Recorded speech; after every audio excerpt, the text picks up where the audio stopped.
How's everybody doing tonight? Having a great evening so far? Awesome, so am I. Well, this is a very, very special occasion. I'm going to kind of walk through this the best I can. But when she was 19 years old, Wendy Daniel left her home in Montreal with 2 suitcases, $300 in her pocket, and headed west to Alberta.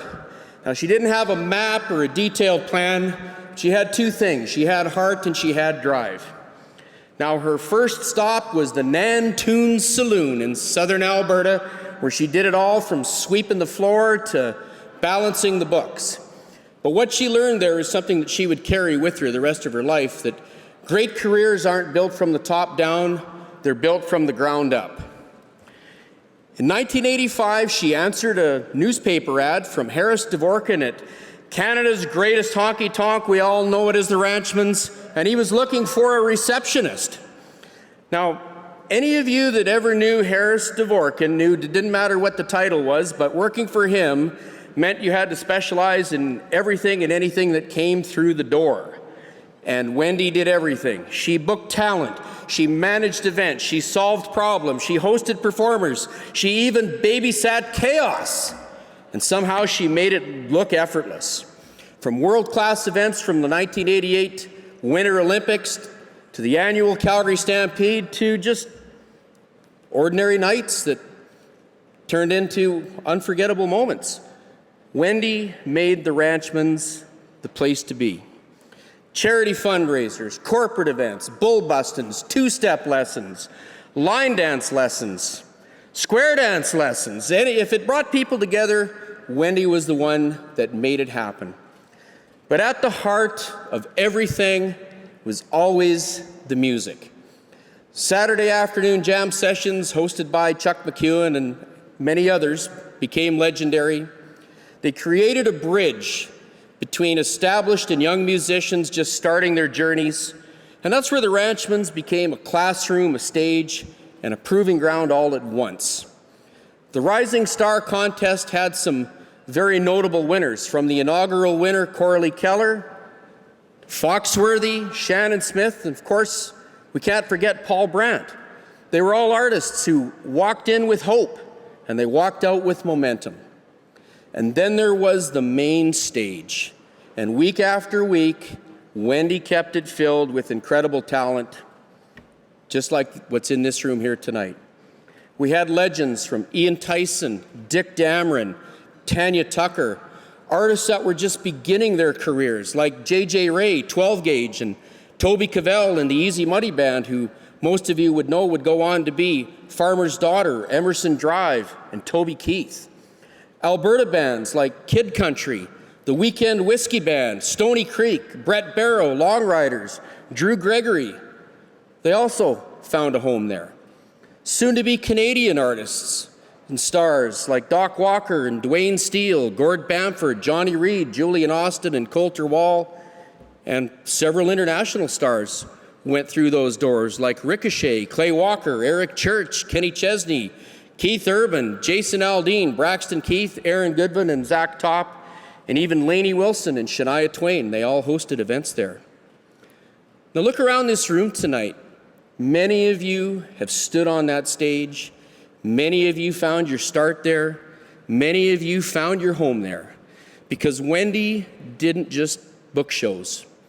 She built careers. She built community. She built home. Wendy Daniel was a founding director of Country Music Alberta that's brought us all here tonight, which was set up to help young artists turn their dreams into reality. And over the last half century, the Ranchmans became more than just a nightclub. It became a cultural landmark. Hollywood films like Cool Runnings and Brokeback Mountain chose it. Chuck wagon drivers, I got to get that one in, Outriders, working cowboys, rodeo cowboys, business leaders, politicians, athletes, celebrities, and of course just everyday Albertans. They all found a place there because of Wendy. Every teenager in Calgary counted down the days until they turned 18 so they could walk through the doors legally. But among Wendy's many talents and many accomplishments, there's one thing that really, really stands out. She had a keen ear. she had an uncanny ability to recognize rising talent, and just as importantly, her willingness to give them a chance to prove themselves. And that's all we're all looking for, is just a fair shot. And because of that, record executives, radio DJs, and talent buyers were all drawn to the Ranchmans. Deals were made there. Careers were launched there. Dreams were signed into reality there. The Ranchmans is legendary.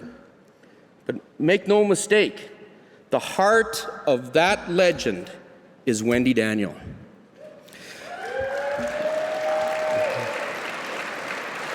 So tonight, before we do this, I want to thank Carlo and Mario Lucente for keeping the doors open and the stage lights on at the Ranchmans, and I'm sure we can all appreciate that.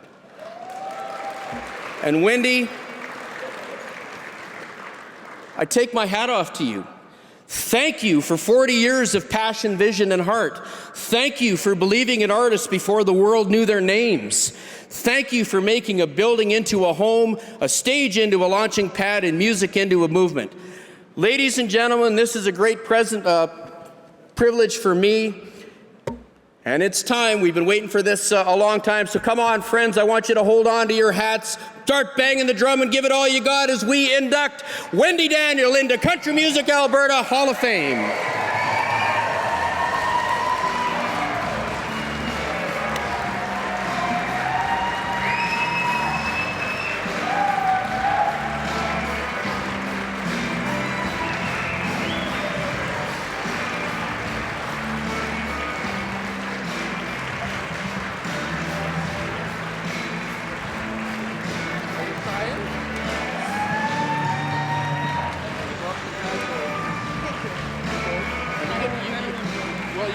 Okay, I'll hold it. I'll take it. Okay, you get to keep this one.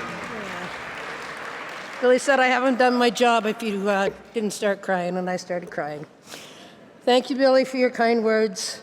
Thank you to Shard, Ed, and the CMAB for this honor. Congratulations to Terry Clark on her induction into the Hall of Fame, and Marianne Gibson to your recognition this evening as well. So deserved. I started work at Ranchman's in about 85 or 86, when you could smoke in the bars, and people used lighters instead of cell phones at concerts, when bands had to carry their own PAs.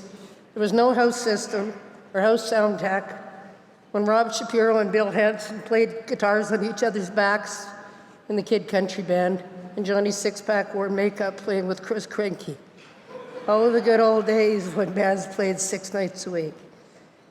I received a call from Rob Smith about 2007 or 8, saying that he wanted to start a provincial country music association, and asked if I would sit as vice president. I did this for a number of years.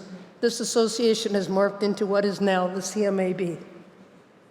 We should all congratulate ourselves on what a strong, viable association this has become, and celebrate the amazing talent we have in our province.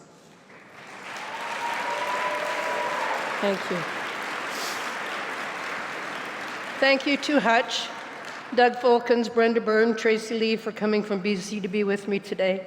Thanks to my handlers, Linda Simleski, Brenda Davidson, Jason in Alberta, and to my family, my sister Margaret and my niece Gina Blank for attending. And to my Ranchman's family, thank you Harris Dvorkin for the tough love and teaching me the industry, and to the Shuckburg family who introduced me to the world of rodeo, and Ranchman's management team, a very talented and hardworking group, with special thanks to Dakota Shingoose, my right arm. And to Mario and Carlo Lucente for treating me so well over these past 4 years and keeping Ranchman's legacy alive. It's kind of bittersweet, as Ranchman's will be moving and relocating in early 2027, but we assure you that the Ranchman's dedication to live country music, country dance, and rodeo will live on in a new home. Lastly, I want to thank each artist who's performed at Ranchman's or that has booked over the last 40 years. Some have received national and international acclaim. Special remembrance to 2 legends that I worked with quite extensively, who shaped my career, Ian Tyson and the iconic Toby Keith. And I want to say happy heavenly birthday to Dick Dameron as well today.